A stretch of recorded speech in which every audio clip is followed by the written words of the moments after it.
Hi viewers, thanks for tuning in and welcome to Charles's Punchlines.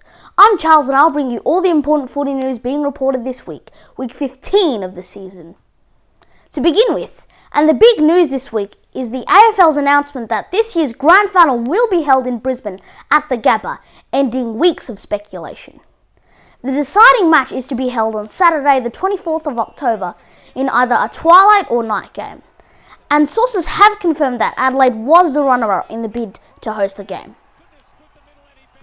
The match will be held on the same day as the running of the Cox Plate horse race, and the reason for the grand final being held in a late afternoon or at night is so that the two events don't clash. The AFL and the Victorian State Government were anxious that the game not clash with the famous race at Moonee Valley. There was a sense from the AFL of rewarding Queensland for helping save the season from the COVID-19 lockdowns, and also a sense of seeking to take advantage of a great opportunity to promote the game in the expanding of Queensland market, where the AFL has made a significant financial investment. The decision to host the grand final in Brisbane is a big disappointment to both South Australia and Western Australia, two proud football states who had a strong claim to hosting the match. Finals are expected to be held in Adelaide. However, the 2-week quarantine requirement for teams to play in Western Australia will cause problems for the scheduling of the finals there and was a factor in Perth not hosting the decider. In news for the Kangaroos, coach Rhys Shaw has said that he's at a loss after the side was easily beaten by Gold Coast at Metricon Stadium on Sunday night, the 11th loss from 12 games for North. The Kangaroos went goalless in the second half and scoreless in the final quarter. However, it should be remembered that North entered the match with 16 players unavailable through injury or personal reasons. Asked about his post-match message to his team, Shaw said that how the Kangaroos responded against Port Adelaide on Saturday night at Metricon would be telling. Shaw said North may regain some players for the Port clash, but didn't name individuals. I'm a bit at a loss, really. Meanwhile, Suns coach Stuart Dew was pleased with the way his side snapped a 6-match winless run, saying that the Suns really wanted to play with speed and take the game on and to keep taking risks in their play. In trade news, Peter Ryan reports in The Age that opposition clubs are looking to GWS forward Jeremy Finlayson as a potential trade target. The 24-year-old lost his spot in the Giants team after round 11 to emerging forward Jake Riccardi and is out of contract at the end of this season. Finlayson is looming as a possible target for clubs after he turned his career around in 2019, kicking 44 goals playing as a ruck forward.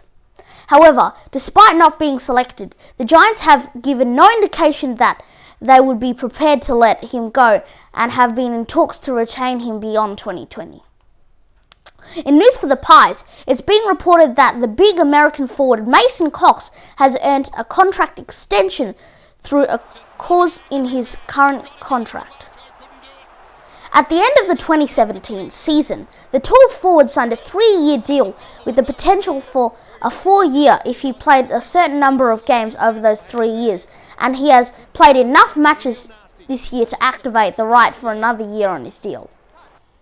Collingwood had shown some interest in the trading for the former basketballer last year, but the size of Cox's contract, about $550,000 a year, reduced the interest from other clubs. And in other news, the AFL will decide within weeks how many players will be on the club list next year. The news comes after Hawthorn coach Alistair Clarkson complained the AFL had made the job of rebuilding almost impossible without clarity on playing lists and with how compromised the draft had become. Clarkson has said that the idea of rebuilding through the draft is nonsense, as the draft is so compromised and diluted of talent by the next generation academies as to be impossible. Clarkson also said that clubs are frustrated that they still didn't know the list size for next year, so making decisions on playing personnel was harder again. Asked about the comments, AFL CEO Gillan McLachlan said that the league will decide on the issue in coming weeks.